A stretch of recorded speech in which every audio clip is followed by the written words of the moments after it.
Sumainyo ang Panginoon. At sumaiyo rin. Ang mabuting balita ng Panginoon ayon kay San Lucas. Papuri sa iyo, Panginoon. Noong panahong yun, pumunta si Jesus sa isang bayang tinatawag na Nain. Sumama sa kanya ang kanyang mga alagad at ang napakaraming tao.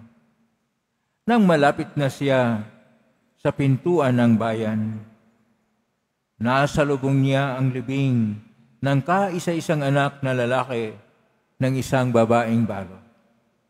Marami ang nakikipaglibing.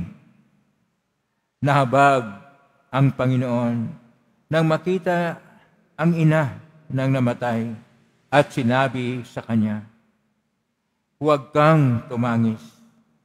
Lumapit siya at hinipo ang kinalagyan ng patay at tumigil naman ang may dala nito. Sinabi niya, "Binata, bumangon ka."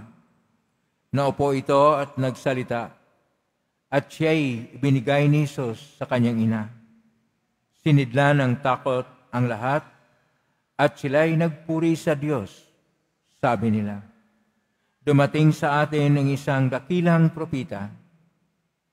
Nilingap ng Diyos ang kanyang bayan at kumalat sa buong Hudiya at sa palibot na lupain ang balitang ito tungkol sa kanya."